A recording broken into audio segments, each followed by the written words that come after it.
I'm in a relationship with a guy who also works in tech. He makes $68K and I make $130K. I am a mechanical engineer at a robotics startup. He works at a more stable job doing programming at a large company. He brought me to meet his friends at a party and they asked me about myself. His friends mostly work in tech too and talked about themselves in terms of their jobs.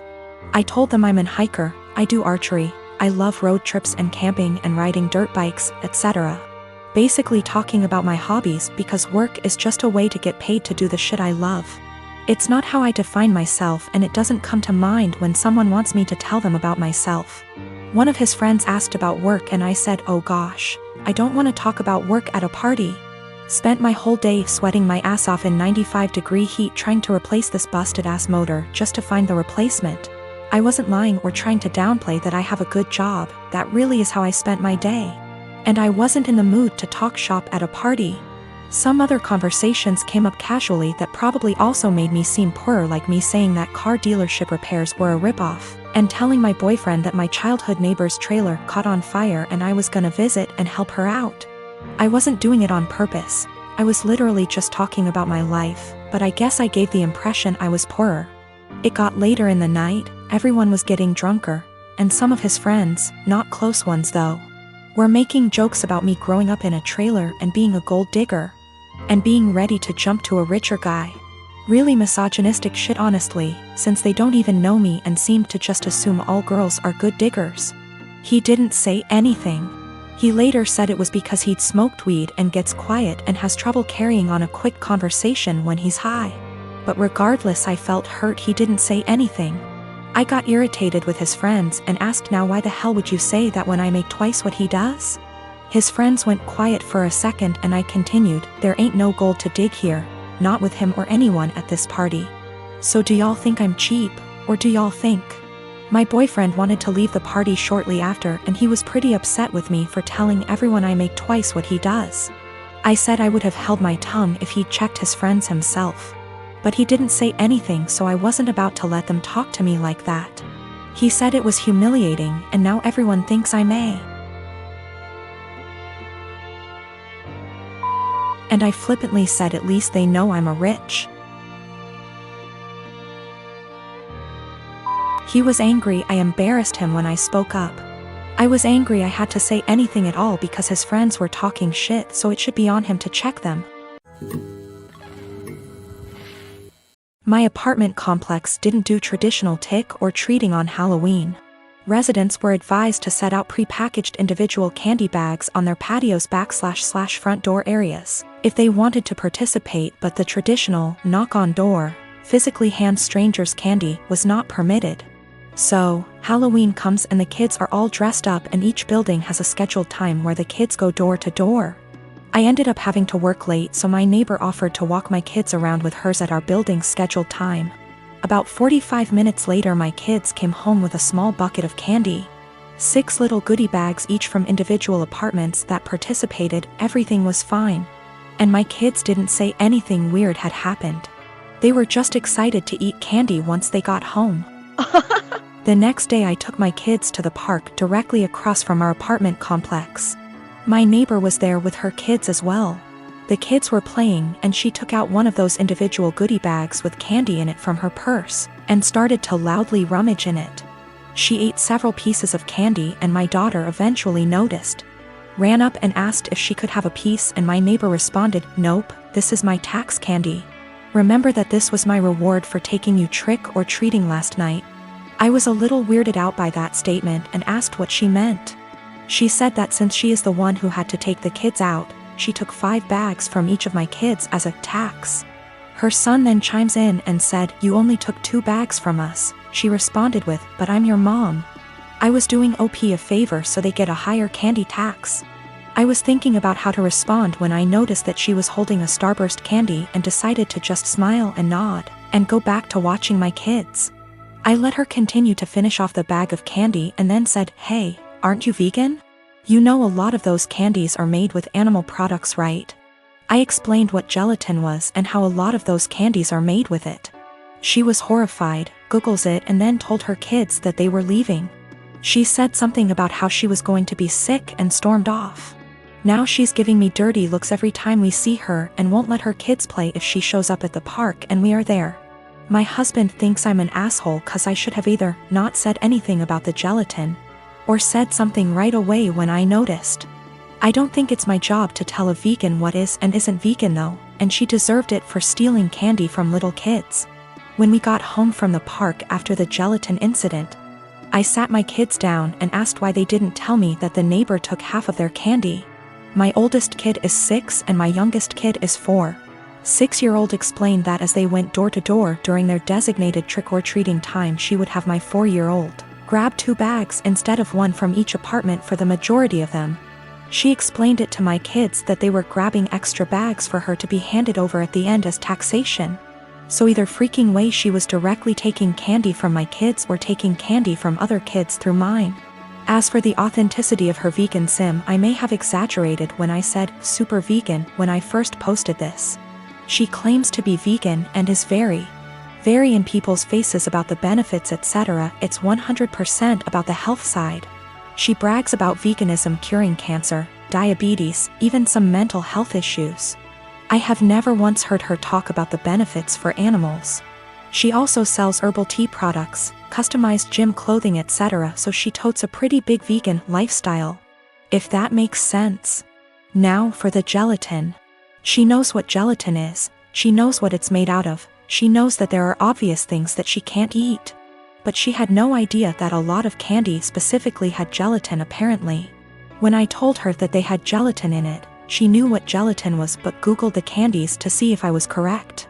I think she is either really dumb or she eats non-vegan stuff all the time when no one's watching, and had to pretend to be horrified about it at this point.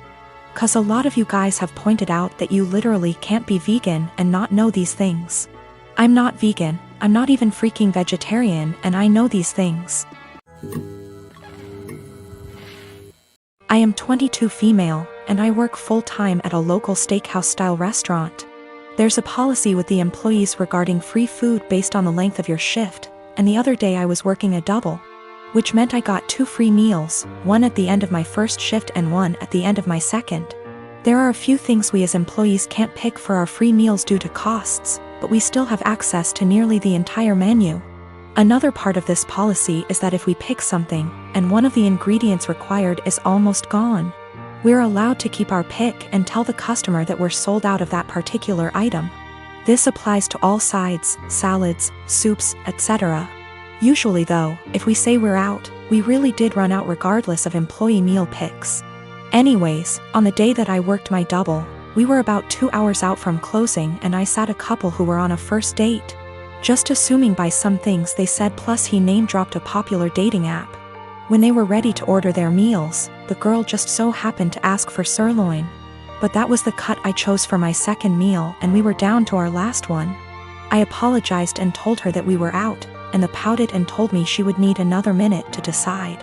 Her date shot me a dirty look and told me he needed more time now, too, so I went to check on my other tables. They seemed to be having a good date, laughing a lot and smiling. But they were immediately quiet and standoffish every time I checked on them, and interrupted me with, "Just the check, please," while I was asking if they'd like any dessert. I brushed it off, as it's not the first time I've had a rude customer, and brought them their bill. He wrote a big 0 on the tip line and a little note that read, "Thanks for ruining my date, hope your night sucks too." I told my coworkers during closing, who all agreed the guy was being an ass. But when I called up my dad the next day and the topic of work and those particular customers came up, he told me I should have been less selfish and just let the woman have the sirloin and that I should have picked something else.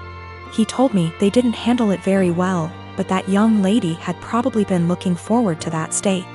You knew you could have given it to her and you didn't. I'm honestly a little disappointed in you. That really hurt my feelings and I've been wondering if I was actually in the wrong. I don't believe it was a money thing. The guy ordered a pretty expensive seafood dish and the girl had one of our pricier cocktails. The sirloin is not our cheapest steak option. Yes, I'm aware that it's a weird policy. But it's our policy and my bosses encourage employee satisfaction so that we can ensure customer satisfaction. I do not eat steak for free every day I work there. I have it once every 1 to 2 weeks. Background about my sister. 2 years ago, my sister was killed in a car accident. She was riding with a friend to the mall, the friend's parent was driving. And teenage boy plowed through a red light while texting on his phone and hit the car my sister, Carrie, was in. Carrie was killed instantly and her friend, June, was in a coma for 3 weeks before her parents took her off life support. When Carrie passed, I was devastated and angry and just not in a good place. Carrie and I had been extremely close. Despite a 7-year age gap between us, we enjoyed a lot of the same shows, we went to concerts together. We volunteered together, and I took it upon myself to guide Carrie like any big sister would do. Our parents were extremely busy with work most days and Carrie and I would often cook together and do crafts when we weren't too busy with school work. Carrie wanted to be a NICU nurse when she grew up and I helped her find a volunteer position at a local hospital to help get her gain some experience being around patients. In short, Carrie was my sister and best friend, and when she passed, I was a mess. The last craft Carrie and I made together was a set of candles. We bought the wax at a local craft store and we both made each other a candle and decorated the jar it was in. That was the day before she was killed. At her funeral, Carrie was buried with the candle I made her. The candle Carrie made me sits on my desk next to my favorite picture of her and I together at the beach. Or it did, until last week. Background about my boyfriend. I met my boyfriend about 1.5 years ago, about 6 months after Carrie passed. I wasn't looking for a relationship, I was still grieving my sister's death. But Eugene came along and it was love at first sight. He was extremely supportive, let me cry on him when I needed to, didn't push me into getting over grieving or anything. He was extremely gentleman about everything and very, very patient.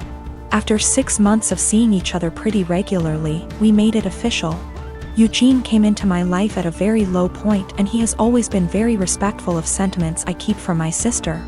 Never asking me to take them down, always giving me space when I needed to cry. Eugene, along with most, if not all, of my friends and family know about Carrie's candle. There was a point after she died where I would take the candle with me everywhere out of fear that someone might light it, or steal it. Or who knows what. The point is, that candle was and still is a very important part of my life and something that my sister made for me and me alone. When Eugene and I moved in together about 4 months ago, I packed away most of the reminders of my sister and put out the candle and picture on my desk. I felt that this was a huge step because when I'd lived just by myself I had pictures everywhere and a few knickknacks laying around from my sister. I wanted to make Eugene and I's home our home with just a small part of my sister there. Eugene understood and was very supportive. Last week, we had a massive winter storm that knocked out power. We didn't have power for 3+ days. The power was knocked out at Eugene and I's house while I was at work, which did not lose power. Eugene texted me that he was going to light some candles and try and get a generator, so we could have some for of power or at least be able to charge our phones / use lights / etc. Now, we have probably 30+ candles in our house. I am a huge fan of sales and when Bath & Body Works has a candle sale, I like to stock up and get a range of scents. We have candles scattered all over our house.